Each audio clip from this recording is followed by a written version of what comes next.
everybody doing? Everybody warm? Everybody want to be warm? Well, we're supposed to get another quarter-inch of snow tonight, so ooh, would be. Can everybody in the back hear me loud and clear? Okay, awesome. Welcome to the February 2026 Town Hall. Thank you for being here. We will, before we begin our meeting, we'll remind everybody to silence your cell phones, and we'll start with a moment of centering silence.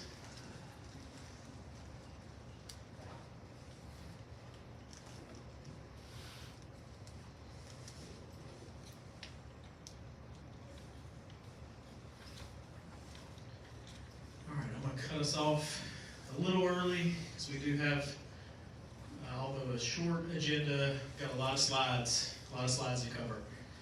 So we're going to start with a little game. So we had some residents and some teammates build a snowman, and so submit their pictures, and Steve had the great idea, unless you like it, then I had the great idea, to show some pictures today. So we'll do some quick judging here. So entry number 1. Yeah. Entry number 2. The new Ruth menu is I can't really talk. Now these next two, we're judging the snowman only. We're not judging the cute kids in the photos. So. You didn't listen. So real. Yeah. We can judge the hat, but that's all right. Anybody got a favorite? Just shout them out.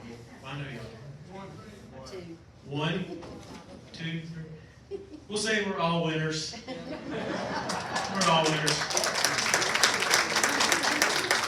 Oh. And then we're going to get all the snow out of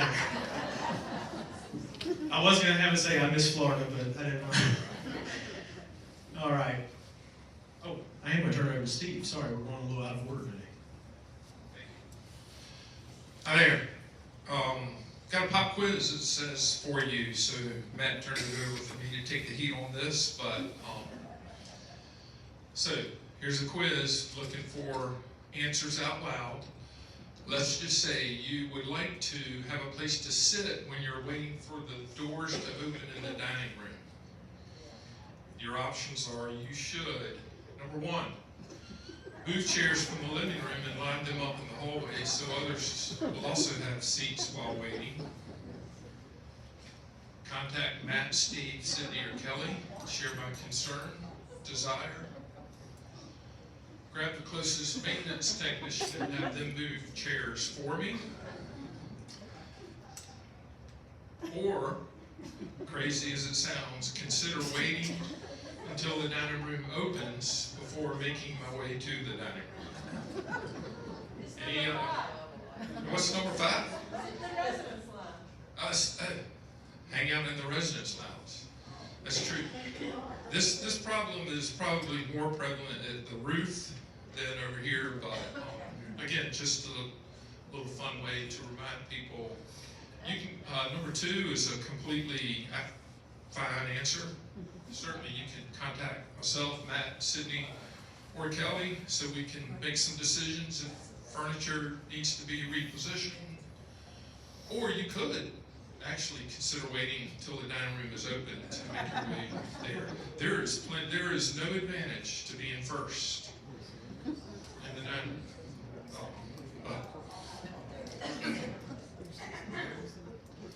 I'm guessing this will go over a lot better in this crowd than the next. We'll see. So on that note, just some reminders about furnishings at Friends.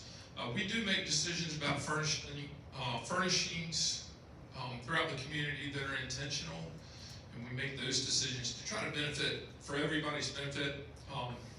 We are open to feedback. If you give us your feedback and we don't do what you suggest, it doesn't mean we didn't listen, it just means we made a different decision. And then lastly, please refrain from adding, deleting, or moving furniture or furnishings without consulting us. All right. So next is just a brief spiritual wellness update. So our spiritual wellness coordinator, Bobby Nicholson, her hours, she works a little bit of a different schedule than some of our other leaders. She has a Sunday through Thursday schedule. So her days off are Friday and Saturday. So just a reminder on that. She is, you can generally expect to see her Sunday through Thursday. Memorial announcements are covered on Fridays when Bobby's out by the resident services coordinator, which then just leaves Saturday that we generally wait until Sunday when Bobby returns to handle memorial announcements. The process for posting memorial announcements, we get a few questions, so I just wanted to address that. Oh, sorry. Kind of threefold. Support is provided by Bobby Nicholson to the grieving family. I think that's the first important thing to remember. Next, she does, in that process, talk to the family and gets an approval for posting that announcement. Not everybody wants to have their memorial announcement posted directly, or at least the family doesn't, so just please respect that that's not their, they may not want to share that soon, so it's not us trying to delay things. So we do wait until that permission is granted before we post an announcement. And then, I think this is my last one, the salon update. Over here, it is self-operated. We have a stylist that's doing a great job, and that seems to be pretty popular. It's Monday through Thursday, open 9 to 3 in the salon upstairs. On the Guilford side, we do have renewed commitment from PS Salon, which has been good to see. And frankly, they weren't performing to our standards, which caused us to move to self-operation here. And then we kept them at Guilford to try to give them another chance to regroup, and they've made some efforts along that path. And so the Henshaw Salon has new hours. They're now open Tuesday through Friday, 9 to 3. And then the Whittier Salon is downstairs primarily for healthcare, but anybody could use that. That's open Tuesdays and Wednesdays, 9 to 3. So those are your salon options. Anybody can use any of the salons. Steve, let me ask something. For the first one, the West, which is operated individually, is that Monday and Thursday? Monday through Thursday. Monday through Thursday. Correct. No, it's Monday and Thursday. Just Mondays and Correct. Thursdays. 9 to 3. Monday and Thursday. Thank you. That's a good question. Monday and Thursday. Thank you. I was wrong. Nothing off of that. And then lastly, feedback to Sydney or Kelly is welcome as we continue to evaluate the two choices. So if you have feedback on the salon services, please provide that to us. And then friendly rollers is a thing we would love to see folks, especially from West, join this. You remember we put up a bocce ball court and it got snowed on. And, but it's a really nice court. We're going to start as the weather turns. Third Thursday of, is that right? Third Wednesday, sorry, of every month. We will just have a very informal gathering at 3 o'clock, weather permitting. We invite any of you, so it's more than just playing bocce. We're going to try to use that time for folks to get to know each other. And that we're going to try to have some leadership staff in attendance at those Wednesday gatherings. So we think it's no agenda, just a time that you can get to know us, we can get to know you, and you can get to know each other a little better. That's really why we built the bocce ball court, is to promote some more camaraderie. So we hope you'll be excited to join us. And of course you can play bocce while you're there. That'll be fun. That's it for me, and yeah, back to Matt. All right, I'm gonna try to get us through some things. Looking forward to bocce. So last town hall, there were some questions about this, and that prompted some follow-up visits to me to ask some questions about the ready list. And so I did commit to sharing and hopefully answering the questions that those folks posed, but if not, we'll do our best to try again. So this is a little something about how prospective residents become residents and kind of where things fit. So everybody at one time was a prospective resident. We're all prospective residents. That's anyone who could potentially be interested in moving to a community like ours. At some point, you probably talked to Wendy or someone in the marketing department, sales department, and they got you maybe to say, okay, I'm interested, I'm not quite ready, and so you became what's known as a resident of the future. So you paid a deposit, got on that list, you and now 700 of your closest friends are on this list. And we maintain contact with you. You get invites to certain things, so the Jingle Mingle is one that comes up most recently in my mind. But you get periodic check-ins from us just to say, hey, we're still here. When you're ready, let us know. So now, and there's a reason for these colors, the reason this is green, what we found, and as we reached full occupancy in sales, we have people who are really committed and really ready that are part of this big group, and we have people who are not. And so what we found was if we can sweeten the pot a little bit, so give these people a little more privileges, they can come to more programs, they can use the dining venues should they want to come over here. Some things like that. They put a little bit more skin in the game. So they put an additional deposit down. They get on the ready list, and what they commit to is the next apartment that is the type and style of apartment that I like. So a 2-bedroom at West. I'm telling you now that I will move in when that comes available. I won't flip back and forth. I won't nitpick the view. I've committed to you to a type of apartment. I'm going to move in. So those folks, that's who's on the ready list. It is a small number. It fluctuates, no more than 30. Usually not that high. It's just a couple of people per apartment style. And the number of people depends on the frequency in which those typically become available. And then you become a resident.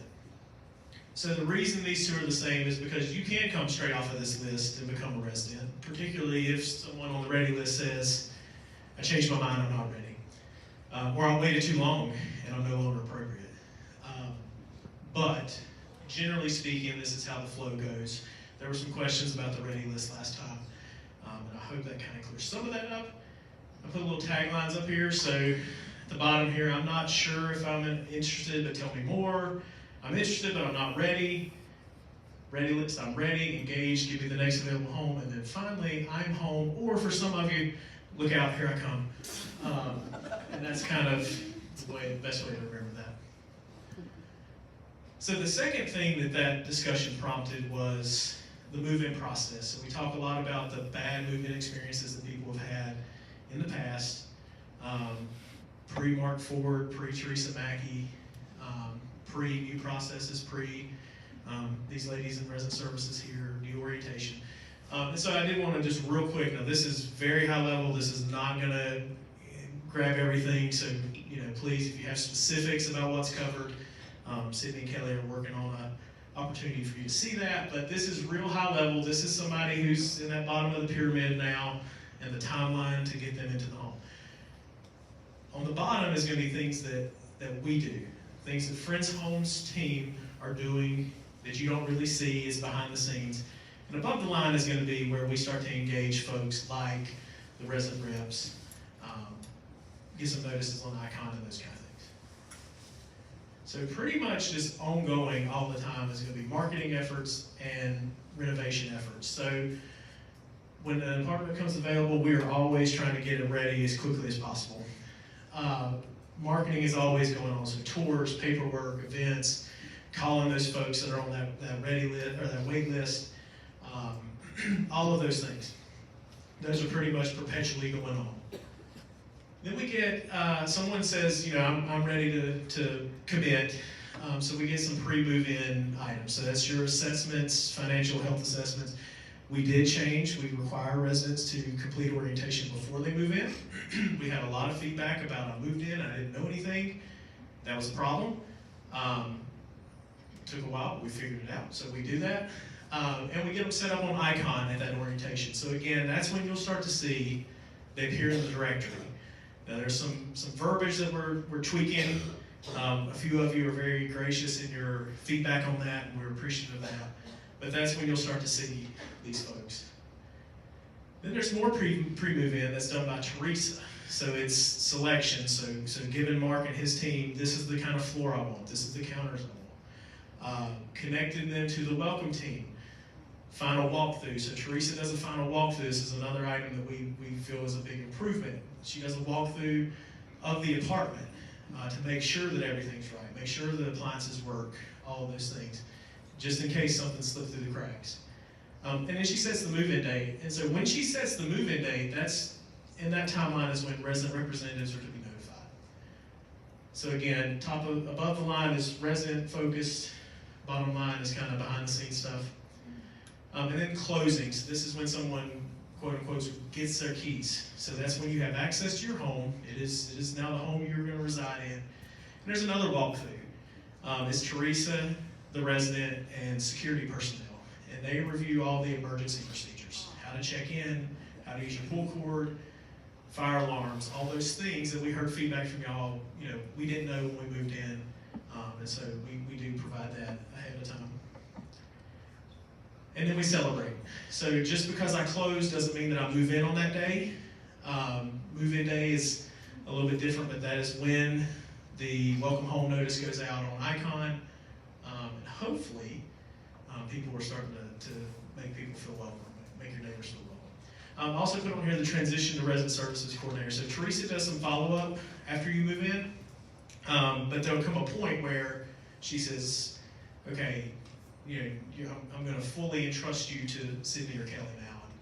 And Teresa, you start to see less and less of Teresa, so she can come back over here and start working with your future neighbors. So I hope that was helpful. If not, I apologize, and we can try again. Dining satisfaction survey. So briefly wanted to touch on this. This is a coming soon. We had a call yesterday to finalize the questions. So this is something that will go on a sort of rolling period. So we'll do a survey to everyone. It will be digital. We're going to help you with that, but it will come in an email form. You will complete that survey, and then moving forward, different groups of residents will be surveyed on a routine basis, smaller groups, so that we're always getting a pulse of where we're at with our dining program. We feel and have got a lot of positive feedback on the changes we made. Tim's going to talk a little bit more about that. But this is just something we want to do. We want to commit to continuing to deliver good dining experience, continue to getting better. We can always get better. No dining program is perfect, and we want to strive for that. So this is just another tool we're going to use. I appreciate you all being willing to work with us on that and provide feedback. We'll communicate this more, but it is coming soon. We anticipate by the end of this month that we'll be able to email those out. All right, parking. You want to go again? Does anyone in here think that parking is perfect? All right, well. So what can be done about parking? So last year, if you remember, or you weren't here, last year we worked with a group of residents to complete a review of our parking. I meant it 2 years ago. 2 years ago, excuse me. I made my one mistake too. See, sorry. 2 years ago, we completed a full review of our parking. And some of the things that came out of that was we reassigned some spaces, we relocated handicap spaces, we restriped the whole parking lot. We marked some security spaces. We did a lot of restriping to designate loading and unloading spaces, and we felt really good about it. And that lasted for about a week. And then more people started to tell us all the things we did wrong. And so we've periodically tweaked where we can. But all this to say, this came up through some resident requests through the association back pre-December, and we had a meeting with the officers, and where we left it was, we feel like we have done everything we can do, but we are really ready to hear from you all. And we have been, but we want to get that kind of concise. So instead of one-offs, grabbing me, grabbing Mark, grabbing Jordan, we really would like to get a group together. So if you're one of those folks that's been emailing me, grabbing any of us to talk about parking, or this kind of piques your interest, we would like to hear from you. We've explored some different things, and there's some things in the works, things that will improve on our current system. So we'll hear people a lot of times bring up the stickers. They'll say, well, I have a sticker, but it's useless. Or I had a sticker and it peeled off. And so we're looking at how we can improve that, along with what we can do to improve the parking situation at Friends Homes. So, as is the case with all of our large, impactful projects, we would like to work with a group of residents on that. So if that's something you're interested in, please let me know. I'm happy to talk through some of the things we're exploring with you and get your input on some of those as we get a little bit more fine-tuned. Right now it's still very, wouldn't it be great if we did this? Or wouldn't it be great if we did this? It's all hypothetical, but we do have some companies we're working with. We've got some good ideas, and we've got some things we can do to improve that. And then this is very minor, but please update your health information. So this includes your file of life. We committed to you all when we rolled that out that we would share a reminder periodically, so update that. And the snow and ice kind of brought to light a few things. So, you're responsible for your health information. Sydney and Kelly, Resident Services, they should know you all very well, but there's still things that change. So you may need a new breathing apparatus. You may need some type of medical device that requires power. And so when we expect power outages, if we know we're going to have a hurricane, or we know we're going to have an ice storm, we go ahead and reach out to people who've shared that information with us.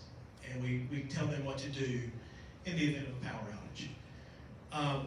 We also help folks who have said, I have some difficulty navigating Icon, or I have some difficulty really understanding the menu. We also reach out to those folks and help them complete their menu. So not asking you to disclose a lot of private information, but if you would like that, that's something that we offer. And so if you have any updates to share with them, just a reminder to share it. So that next time, if we, God forbid, needed to evacuate a building, we would know who to prioritize.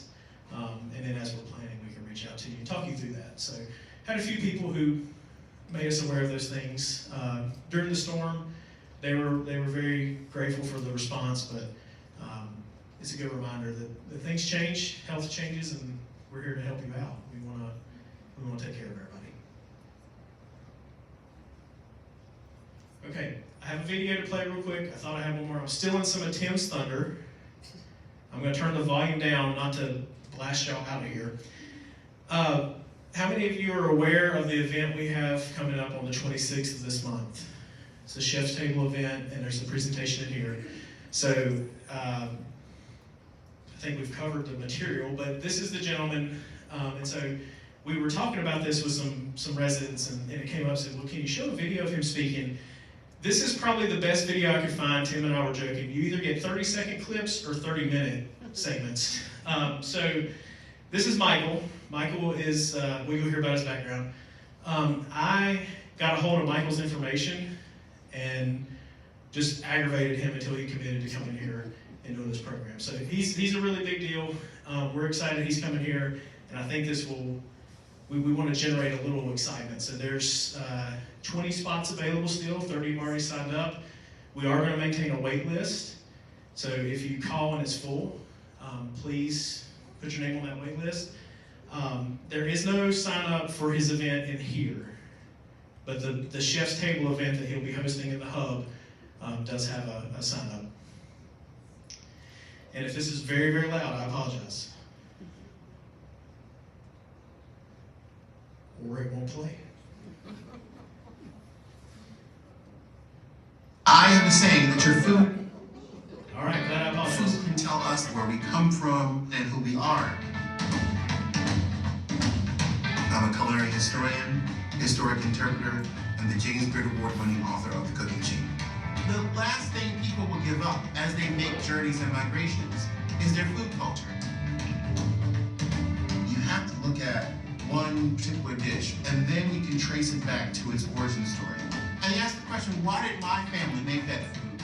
You begin to get a picture of how you're situated in a larger story. This class is not a full-on cooking school of African American culinary technique. It's about new ways to express our relationship to food through writing, through storytelling, through genealogy. What you will learn is how to document your own food story and have a greater context for where we come from. Go to the eldest people who are able to tell you the stories and answer your questions. You're gonna have a moment where you close your eyes and you open them, and that entire table will be surrounded by the people that populated that person's life. You have to be willing to go into the positive and negative aspects of your family history and journey if you really want to do this work. We have to talk about traumatic stuff, history, the concept of race, that potato famine, that Holocaust, that slave trade. That's only part of the puzzle. But in confronting the issues that come off of that, we become better because we understand what it took to get us here. What I'm trying to offer you is a little bit of insight so you can do your own journey through food to find the ancestral wisdom in the kitchen that's right for you. And if I can do it, I hope that you will as well. I hope that you will have the strength to say that your story matters as much as mine does. I'm Michael Twinney, and this is Masterclass. Okay, so hope to see some of you there. Again, we're really excited for what Michael's going to provide here. It is, if you have time, go look at some of his videos. He's a dynamic speaker. He's very open about, I'm not a chef, I'm a historian. And just the history of how a lot of the food that we enjoy today in the American South got here and how it's changed over time. His book is phenomenal. Just really happy he's coming here. So sign up. This is a kind of last reminder to you all. If you haven't done it, there's limited spots, and we're all very excited for that. So with that, I'm going to turn it over to Jim. Leave you to it. All right, thank you. Good afternoon. I'm Jim Newman. I'm the Associate Executive Director of Healthcare Services, and I just wanted to share with you some recent events that took place in healthcare and some successes that we have celebrated there over the last few months.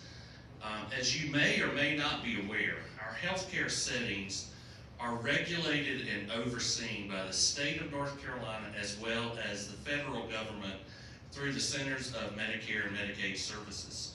So on a routine basis, our healthcare venues are inspected or surveyed, as we like to say, by the state of North Carolina through the Department of Health Services regulations. So every year, on an unannounced routine visit, we have anywhere from 2 to 6 surveyors come into our healthcare venues and spend anywhere from usually 48 hours to up to 4 or 5 days reviewing the things that we do in our healthcare setting. Primarily, those things relate to quality standards, how we provide services to our residents in the healthcare venues, how we document the services that we provide. They look at resident rights. Are we upholding the rights of all the residents who live within our healthcare venues? Are we being consistent and fair across resident rights? And then they also look at how we report and enforce the particular resident right of eliminating, reducing, not having resident abuse or neglect. So across that survey window, they come in, they review resident records, the charts of all of our residents in healthcare. They pick a sample, they go through that. They interview residents, they interview staff to make sure the staff can answer how do you prevent these things from happening? How do you take care of these situations? What happens if there's an emergency? What do you do if there's a fire alarm that goes off? What do you do if there is a winter storm coming up? So they spend their time in our locations going through all of these things, ensuring that we are, one, adhering to the regulations as they are written, and also that our residents are feeling that we are being consistent in doing those things. So back in the fall of last year, we actually had a survey here at Juniper. It lasted for 2 days, and it was conducted to review our license with the state of North Carolina.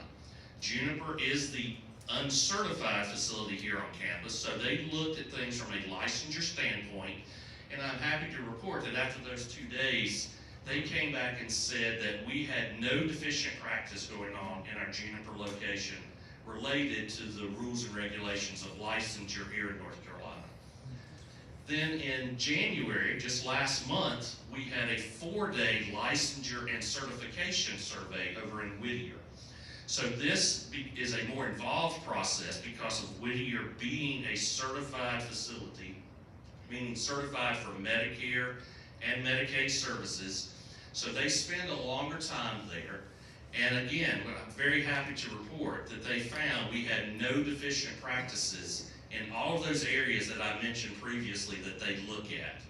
I will say that they were extremely complimentary during both of these inspections of the facility physical plant. The residents were very complimentary of the services that they've been receiving in our healthcare venues to the surveyors. And they were just very impressed with Friends Homes in general and what we provide to all of our residents, no matter whether it's assisted living or skilled nursing. So to help you learn a little more about what goes on in our healthcare setting, I would like to invite you to a conversation next month on March the 10th at 10 a.m. over in the Guilford Living Room. We'll be holding another of our Discover Healthcare sessions.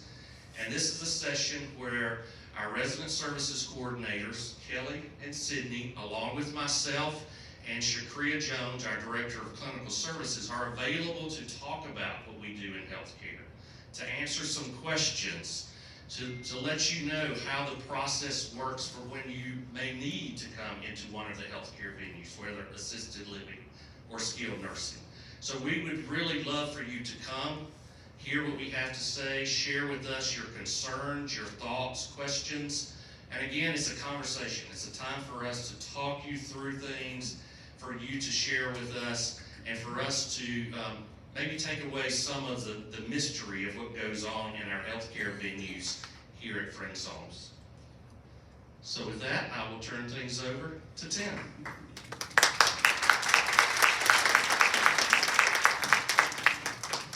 Thank you. Good afternoon, everybody. It's so nice to see everybody's smiling faces. I'm Tim Zook, Director of Dining Services.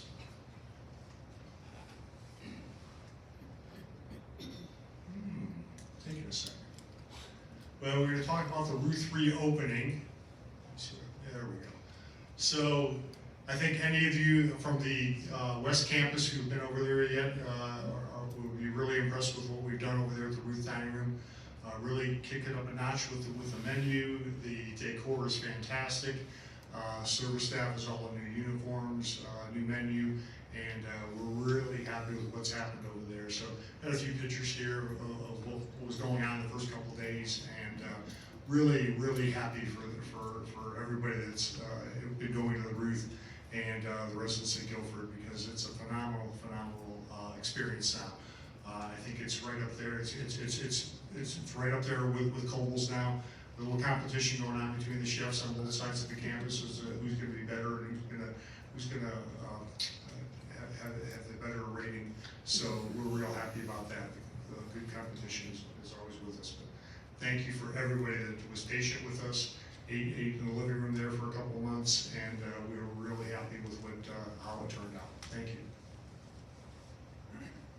So the upcoming events for dining services this month: Super Bowl party in the Hub this Sunday is Super Bowl Sunday. So actually, Steve is going to stand up and do a little presentation. He's gonna join the dining services team right now. So, you will see this posted in the hub. Anybody familiar with what this is? Super Bowl pool. It's not gambling because you can't lose. So, what you'll do is, if you're interested and you're planning to watch the Super Bowl, put your name in one of these blocks, one entry only, doesn't cost you anything. And then we will put the scores, So after this gets completed, we'll put the scores 0 through 9 randomly in the columns and rows and the teams. And if your team, let's say 0-0 is right here and you're in that block 15, you will win. So like if the score at the end of the first quarter is 10-0, that's 0-0. If it's 7-3, that's 7-3. Got it? So it's the ending score. If it's 17, the number is 7. So we'll do that. First quarter we'll win a pastry. Second quarter we'll win breakfast, full breakfast. Third quarter wins lunch, and final score will win a dinner. So just a little fun for the Super Bowl. Give you some more reason to watch. Thank you, Steve. So yes, we're going to have some special snacks down in the hub that you can purchase that day. The game will be on the big screen TV, and we're just looking forward to a lot of fun down there. I think we've got some special uniforms maybe for our employees that day. Yes. I've got Whitney nodding at me. Yes, we got referee uniforms for all of our employees that day. So it's going to be fun down there. Travel the World will be this coming Monday in the Ruth. It's Chinese New Year. It's not exactly on New Year, but it's in the same week. We have a lot of things going on this month, so we had to kind of rearrange things. So for those of you who are started out with the Robert Burns event last month, now this is the Chinese New Year event. It will also be in the Ruth. There's a sign up for it. I think we have 75 names on the list already. So contact Michaela, and she will put your name on the list. We've got plenty of spots still open. Valentine's dinner at the Ruth and Kohl's. So at Kohl's, it's a prefix menu. It's a little bit more expensive. It's a little bit more upscale. We have people signing up for that also already. And then at the Ruth, we'll have a couple of specials that are tied in with Valentine's Day. So hope you could all come to one of those and enjoy that. The Mardi Gras buffet in Kohl's, dessert in the living room. So we're having, once again, it'll be a buffet in Kohl's, sign-up sheet, so get a hold of Michaela, get signed up for that. We will have the desserts and entertainment in the living room at 7 o'clock after dinner is over. So it was a very successful event last year, and we hope it's going to be the same this year. The Black History Month celebration with Michael. As Matt said, he stole my thunder a little bit, but really, I've spoken with him on the phone a couple of times, and I'm listening to his book right now. He's a fantastic speaker, fantastic personality, and I think everybody's really going to enjoy it. So if you're not interested in going to the hub for the chef's table, I really encourage you all to come down here to the living room and hear him speak earlier that day. It'll be a really nice event.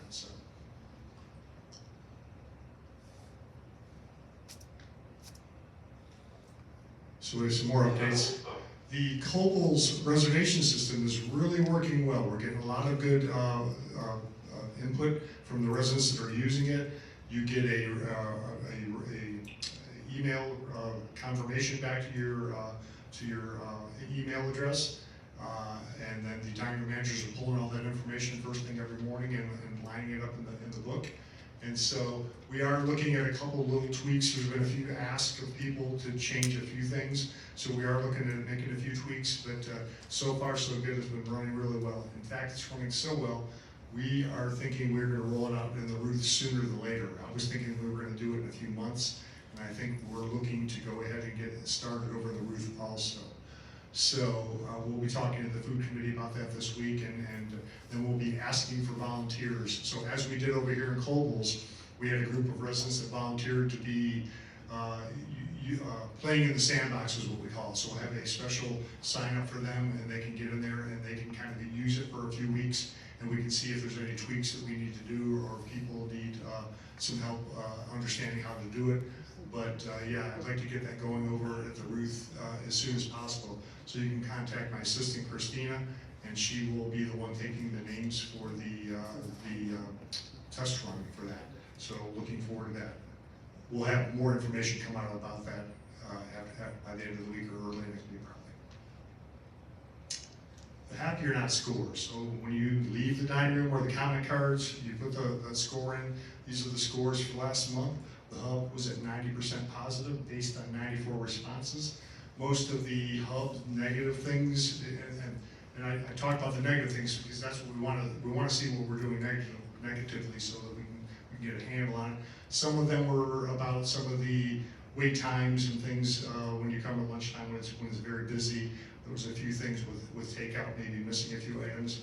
We have restaffed over there. We have full staff again. We had a few people out on FMLA and vacations, and it was just really timing that hurt us there for a while. We were a little short-staffed several times. So those were most of the negative comments. The Ruth, 90% positive based on 650 responses of the Ruth. So it's a lot of responses. There is still a little bit of training. There's a little carryover from the living room here until we started and we opened up the Ruth, the new dining room, the Ruth. So it's a little bit askew. But yeah, working on some training issues with the new dining room. It takes us a little time. It's taken us a little time. It will continue to take us a little time to get everybody comfortable with the new surroundings when it comes to the service staff and the kitchen staff. Kohl's, 87% positive based on 602 responses. It's a little lower. We like it. It's a dip from last month. But when we dig into the comments, once again, it helps us. A lot of them were early in the month when we first got the first cold snap in January. The dining room temperature was a little lower. There were colder food complaints. We've adjusted the temperature in there, and it's gotten much better. In fact, I looked at the last week by itself, freestanding at the last week by itself, and it was back up to 92. So I think we've made a lot of progress there.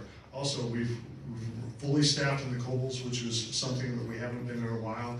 And in fact, we're a little overstaffed, and we did that on purpose so that we can obviously spend some more time training and having the staff where we need them to be, and we can be a little bit more particular about who we are bringing on. So very, very positive about all these things. And there we go. Ms. Whitney will join us now. Thank you very much. All right, good afternoon. My name is Whitney Ariza, Director of Campus Life, and I have just a few quick updates to share. Everything that I'm going to talk about is in your Connection newsletter, so I'm just going to do a few little highlights here. The first is next week on Tuesday, February 10th, right here in the West Living Room from 10 to 2, we're doing the Makers and Bakers sale. So some of our residents who bake or do craft will have their goods set up here in the living room for purchase. The resident store here at West will also have a table selling some of their goods and looking for some volunteers if you're interested in volunteering in our resident store. I hope you've taken a spin through there recently. We've got a lot of new product in there, and our volunteers have been working really hard on that store. The other big event we've got next week, on Friday, February 13th, we're doing a Valentee party over in the Guilford living room, and we'll have tea, of course, some refreshments, and entertainment. We'll have a string duo that will be performing. So you can sign up on Icon for that one. And then, as Tim mentioned, we'll do a Mardi Gras buffet in Cobles, and then afterwards we're going to have our annual party here in the West Living Room. The Gant School of Music will be back. They have some wonderful students who've joined us for several years in a row now, so we're excited to welcome them back. It's a lot of fun. You can dress up or not. A lot of people do, though. We'll have masks and beads, and some people will dance around the room. It's a lot of fun, so I hope you'll join us for that. And we've got our lifelong learning program has started. We were supposed to do a cultural dance on Tuesday. It got rescheduled for later in the month because of the weather. But look for updates on Icon. We're doing the watercolor series. We've got a history instructor from Page High School. It's actually Martha's son-in-law who came here a couple months ago and talked about his trip to Poland when he went and toured some of the sites in Poland and learn more about the Holocaust. But he'll be here. His name is Damien Adame, and he'll be here for 4 consecutive weeks talking about turning points in American history. And then we have another speaker who will be joining us. He's from UNCG, a professor at UNCG, and he'll be talking about sacred religious sites. We did have one change that we will give you more information about. Our science instructor is not going to be able to join us, but don't lose hope. We have another science instructor who will be joining us. So updates on ICON will be provided for that. That science, the classes and labs will now start in March. So we're excited about those. And then Bobby is here, Bobby Nicholson. She's going to be leading 2 services for Ash Wednesday. That's Wednesday, February 18th, 10 a.m. here in the West Living Room, and then 4 p.m. in the Guilford Living Room. All right, and I saved the best for last. Our 5K is coming up. You're getting ready to hear a lot about it in the next couple weeks, but Kayla's going to come up and just mention our 5K. We've got sign-ups going. I'm going to pass it to Kayla. Good afternoon, everyone. Who's ready for spring? I know after the last couple of weeks we've had, I am definitely ready for warmer weather. And this gives you a wonderful opportunity to get outside and enjoy that warmer weather. So a couple of things I want to highlight about this event. As you came in today, you saw my table out there. That was the registration table to do the paper copy of registration. So it looks like this. Now a couple of things I want to identify on this sheet. This has a couple of options for you to pay via cash, check, or your monthly statement billing. So if you would rather than just pull it from the monthly billing part without having to exchange any funds, that is an option. There's a box you can check at the bottom of this sheet as well. If you didn't have a chance to grab one, there's still a few out there. I have extras at my office, and there's also some out here at the cubbies that you're welcome to get. You can bring them to my office after you fill those out, or you're welcome to leave them with reception, and she'll get them to me as well. Now, if you're sitting there thinking, I do not run, I am not participating, good news. You don't have to run. You don't even have to walk. You can sleep in that morning if you want to. No one's going to know. So we would love for you to register. You get a really fun t-shirt if you'd like to have that as part of your registration, or you can donate it to someone else if you don't care for one. But we really want to encourage you to participate, whether that's just financially or in person as well on the day of. It's a lot of fun. It's a wonderful community event where we get to come out outside of our typical day-to-day element and just have a good time, get some exercise, good food, and enjoy our neighbors and friends, okay? Now, if you remember in the past, we've had volunteer opportunities. So if you would rather volunteer instead of walking or running or anything like that, if you will do me a favor and reach out to Sydney Spearing, she's going to be my volunteer coordinator for this event. So you can let myself or her know, and she will take that information, and then closer to time we will kind of give you your designated task for that day. If you have questions about the race or volunteering or anything like that, please don't hesitate to reach out. We're more than happy to help answer those. All right, get those registrations in. All of the proceeds from our race benefit the resident financial assistance campaign. So it's all going back into our residents. And that's it for me. I'll pass it on to Daryl.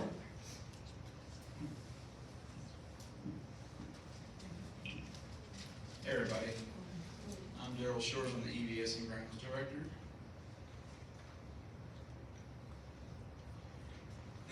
So I wanted to give an update about window washing. So we've had a couple of winter storms the last few weeks. We're about 90% complete. We have some touch-ups that need to be scheduled. That will happen next week. But in the meantime, if you need something, please email me or place a work order for that. We've set our vendor window here up on WorksHub. So they have access to that, so they can see exactly where they need to go and what to do. If you're not comfortable doing that, just email me or email Scott, and then we can keep that running roster of things that we need to go back to touch up. But that will be happening soon. The last thing I wanted to mention too is that we'll be reinstalling window screens throughout the community too, probably into next week, just given the temperatures and whatnot. Mark and I will work on that with our teams. And then this doesn't really affect a lot of the people here, but we did have some screens left in the hallways at Guilford. I just want to apologize for that and thank you for your patience on that side too. Again, just the storms kind of got in the way and it just didn't really work out the way we thought. But we will work on that for next year and kind of time it up a little bit better so that it doesn't happen that way going into that next year. Next thing I want to mention too, so I'm sure everybody in this room is aware, we did have a couple snowstorms back to back, and they were quite fun. So from the 23rd to the 30th, I was here pretty much every day. I never went home. And first storm that we had was about 5 inches of snow. About 1.5 inches on top of that was the sleet and ice. So that's what we're still kind of seeing a little bit on some of those parking spaces and whatnot, that ice is built up. But then the following week, we had another about 9 to 10 inches of snow. Some places got about a foot, depending on where you are. But for the most part around campus, we had about 9 inches of snow throughout. I would want to say too, just so everybody knows, it was a combination effort. We used a vendor. They pretty much managed Guilford. And then my team here at the grounds department, we managed the West Campus. We did go back and forth as, you know, we just kind of cross-pollinated between each other's paths. But for the most part, my team took care of West and the vendor took care of Guilford. But again, just it's been a fun 2 weeks for the say the least. The last thing I want to say too is I wanted to again say thank you for those people who did stay indoors. That was a major help for all of us to kind of make sure we could focus and really target those areas that we can try to get here to stay clean throughout the whole storm. And then for those that actually tried not to use and did not use the bridge, that was quite helpful to us, you know, be able to close that quickly and then able to open it up fairly quickly once the storm had moved on. So again, just want to give some kudos to everybody here in this room and just thank you for not using those 2 spaces for us. I did capture some pictures though. So this was the second storm that we had. It was about that 9 or 10 inches of snow. This is the Fox Concourse at Guilford. So quite nice and it was one of those things Jim had mentioned, like the snow was very quiet. So you could hear that pin drop and it was that 7:30 in the morning and nobody was outside. It was quite good. So this picture is some of the equipment that we used. We had 3 skid steers operating and a little bit of another piece of equipment called a dingo that was a stand-on kind of skid steer like this. So we were using that primarily around here at West. I pulled in the big guns. This bottom picture right here is my son. So he got to ride around the skid steer with me throughout the week a couple weeks ago, and he had the biggest grin throughout the entire day. Last thing I want to mention though too, so we obviously know it's winter time, it's warm inside, it's cold outside. I just want to give everybody that knowledge too of that reporting that we use for pest control. So WorkSub is probably the best way to do that. If not, you can call me or email me and we'll put those work orders in for you. But our vendor that we use, Reliable Pest Control, is set up on WorkSub. So when Sage, which is our technician, comes on, he has it on his iPad, he knows exactly where to go, what to do, what to address, and then go from there. So it allows for us to track it and make sure that we can go back and touch base as needed, when needed. So just always remember to do that. There's never too many work orders on that side either. So just always remember that. You're never going to overdo it. Even if you think it might have been submitted before, it's okay to do it again. On that note, we'll turn to Jordan.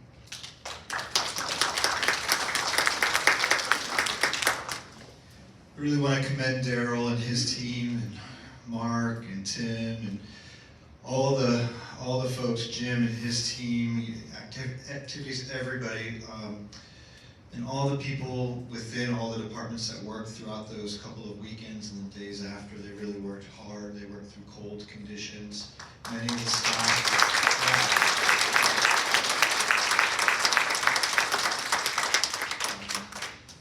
Many of the leaders were here during that time, and many of the staff said goodbye to their families and some didn't leave for days. And I think it kind of speaks to the spirit of our community. When it comes to our staff, they're dedicated, they love you all. And it's just a really neat thing to see and be witness to. These are just some pictures of our team. Notice the smiles. It's pretty interesting. You know, whenever we do an evacuation, whenever we have people stay the night, they don't typically work what is become commonplace now, like an 8-hour day. We stretch their schedules too. So a lot of them will work 12 hours or sometimes more. A lot of them will work other jobs. So you might be a CNA one day, you might be passing meals the next day. You know, we make the best with what we have. You know, Mark came in one day on you know, we didn't ask him to come in, he just came in. He wanted to run some heavy equipment. And so he spent the day having fun moving snow and ice. I know that was a big help to Darrow, but there was times where, you know, I was here on Saturday driving through and couldn't even recognize the guys because they were covered and bundled up as they moved snow through that storm. It's just really, really incredible. Just thank them for the dedication, truly.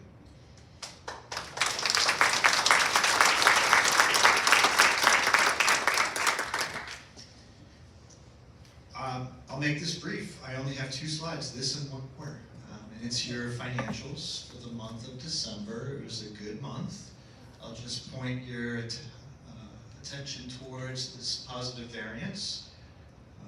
This was 3 months in. We have a positive variance in our budget. So we're doing well. Isn't that, I think it's nice to say. Financially, we're doing well.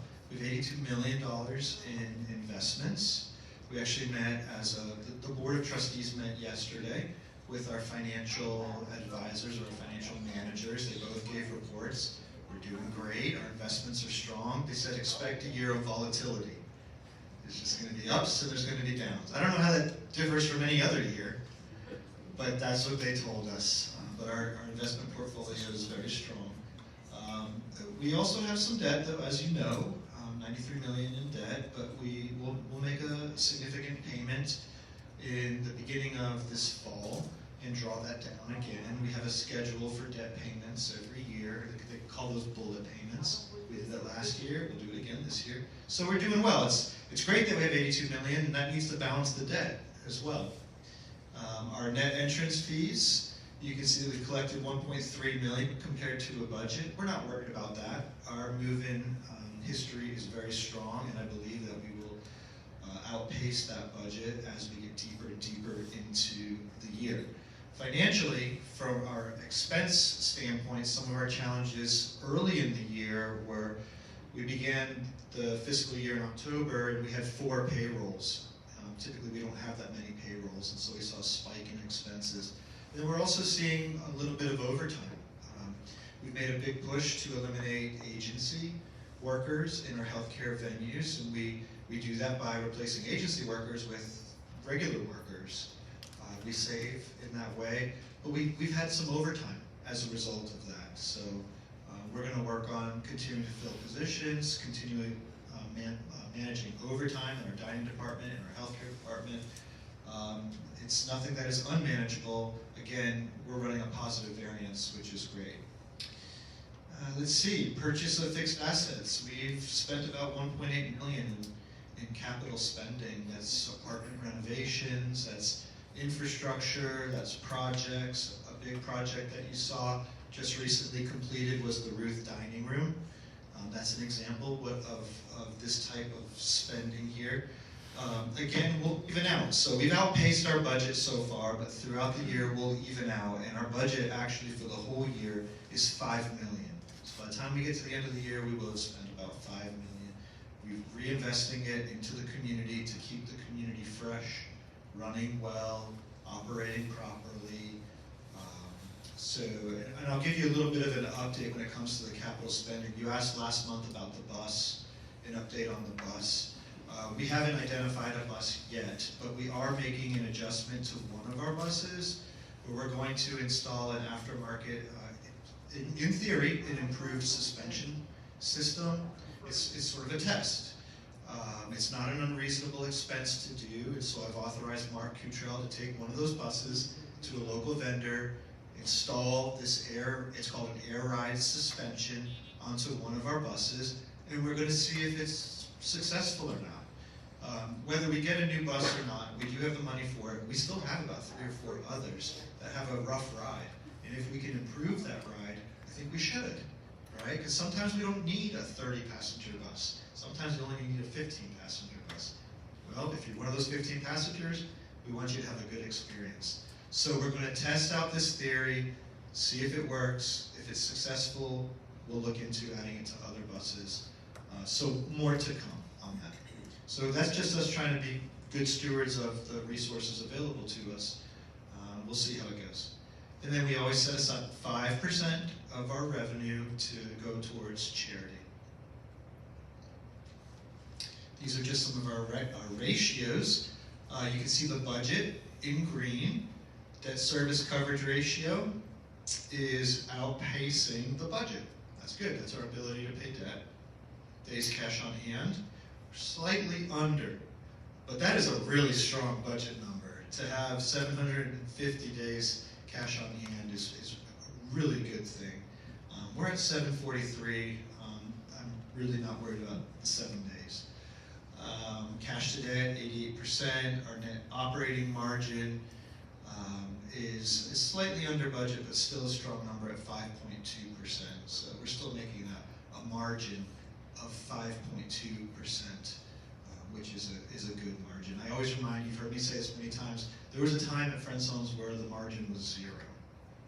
And we're happy, I'm lucky to say that we're far beyond that. So that concludes the presentation. Didn't everybody do a good job? That's a lot of information. A lot of information. So we're going to send some microphones around. We'll ask that you wait for the microphone to arrive, but if you'll put your hand up, we will come to you and be able to ask your question.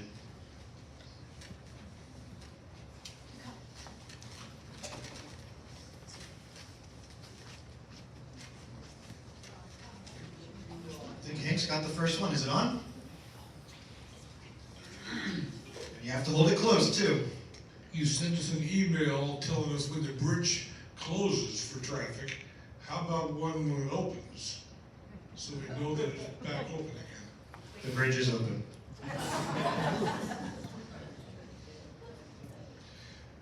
You know, you're right.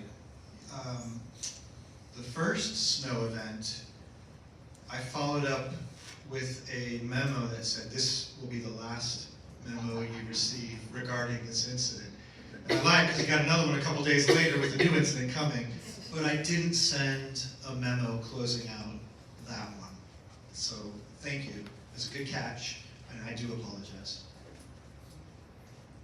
My question, Jordan, is to Tim. Is he still here? Tim? Yes, he's here. Tim, how serious are you about making a 24-hour prior reservation for dining? I don't even know what I'm doing 24 hours from one time. So as I mentioned, we are looking at a couple of adjustments, and that is one of the ones we're looking at. Not ready to say when that cutoff will be, but that is one of the things we're looking at. Thank you.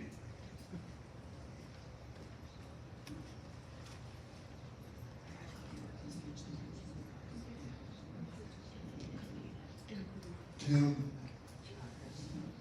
this dining again. Last month, several times called and said we would like a reservation, and we were told the reservations are closed. Another incident was that we went over, we got onto the table, and then we sat there for 15 minutes before anybody came over and talked to us about what we wanted. You know, and I talked to Stephen and everybody over there, and I'm not complaining completely, but what I'm saying is that's an issue you may want to look into. Yeah, that's one of the training issues we're looking at.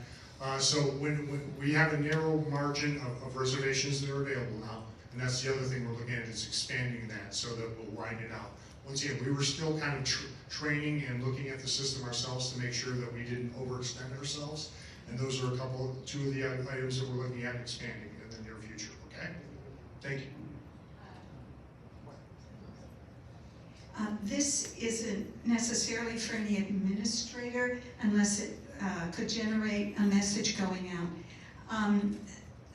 Sometimes people, usually non-residents, park in a way that, like this morning we walked by and there were 2 parking spaces that had been cleared, plowed, and there was 1 car, no resident sticker, parked in the middle. And I'd like to encourage everyone, if you have guests, to please ask them to, I mean, our parking spaces are nice and big. If they could stay within 1, that would help out the rest of us, especially at a time when they're not all open. Good thing, good point. Thanks, Sue. Another dining room question. I went on Icon this morning to make reservations for the Valentine Day and for the 17th. Anyway, I got as far as filling out my name and the event, and then when I wanted to reserve for dinner, it wouldn't let me reserve it. So I didn't get through, but I called and left a message. Are they the same? If I leave a message? Yes, for yes, yes. Call Michaela and she'll take care of the reservation for you. Okay, well, I just called Cobles and went into, Okay. if you wanna make a reservation. I'll double check with Kevin and make sure that went through. Okay. Thank you. Correct. Regular dining tables, if it's for Valentine's Day, so what do you do? So if it was a special event, that goes through Michaela. Was it just for a regular reservation, like for tonight or tomorrow? No, they're both special events. Okay, so that will be Michaela. You did the right thing. Okay, thank you. When there is a special event, in the connection, in the description, it will tell you, you have to call Michaela. Now that could change in the future, but right now it will tell you what you need to do to make the reservation.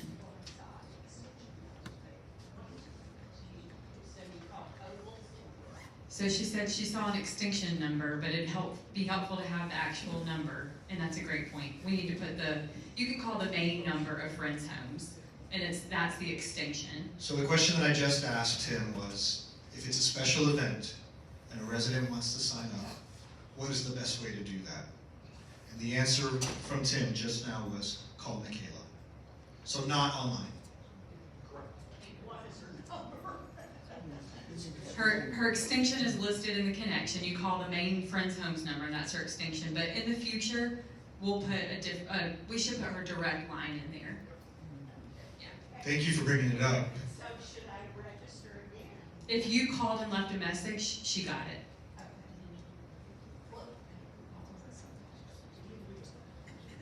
Tim's gonna follow up. I think what we ought to do in your very specific situation is see Tim. Tim will get your info, and we can follow up for you, so you know. Sure. Is it? It's back.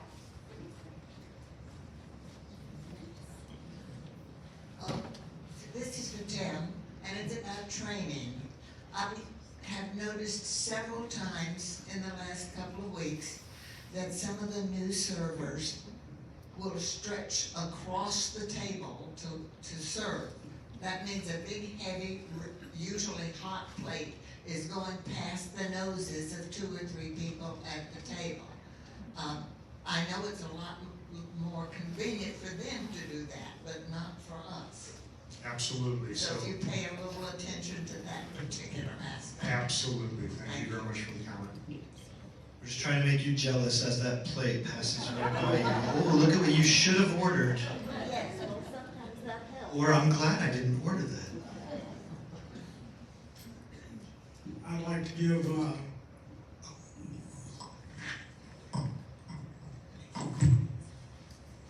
give kudos to the healthcare area for having 0 deficiencies on their inspections.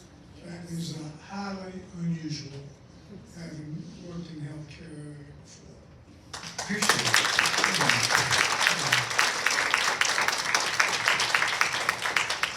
We were pretty excited when that was the outcome. That doesn't just happen by by surprise or on accident. There has to be a culture of readiness, preparedness, training. You have to have good documentation. You have to have the right supplies. The building has to be in good shape, well maintained. And there's always that wild card of the interviews, where the inspector goes in and talks to the folks that live there, and they could say anything. And when they walk out and they say it was positive and they were impressed, that's something to celebrate. I agree. Thank you for recognizing that. Back to Tim for a minute. Tim has reached his quota for questions. He is no longer available. This has to do with making reservations for special events. Correct. When you call Michaela in the future, is it possible for her to send a confirmation so we know that we have a confirmation for that event? That is a very good suggestion. I will look into seeing how cumbersome that would be. We are looking at a couple of different ways to do reservations also to make it streamlined. But thank you for that comment. Appreciate it. Also, I'd like to thank Mark Ford, not Tim, Mark Ford, and all of the people responsible for installing the new doors to the villas. Thank you so much. I would like to redirect that thanks to your hall and your fellow neighbors in the area, Ann and the rest of the team for staying on me for a few years. So I appreciate it, but thank your fellow neighbors for pushing the idea towards us. We really wanted you to want it. Are there any other questions or comments?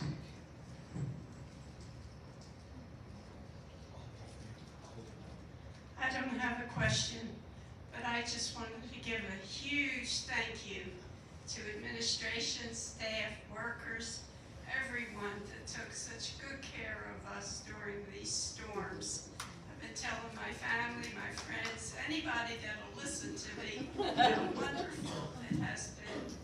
It's such a blessing to be here. Thank you from the bottom of my heart. Thank you, thank you. Thank you. The credit goes to the team, and we really appreciate you recognizing that. And thank you to all the residents, who are patient through that event as well. It's not easy being cooped up, and nobody likes to have things canceled and services amended. And I don't think we got any complaints about a food item that wasn't available during that weekend. And I told folks at Java with Jordan the other day, I came from an environment where if anything was adjusted or amended, it was an outrage. And I'm so thankful to be at friends' homes where we, it feels like we're in these things together. We're a community, right? So thank you. That's a wonderful feedback. We appreciate it. I think that's a great way to end as well. So we really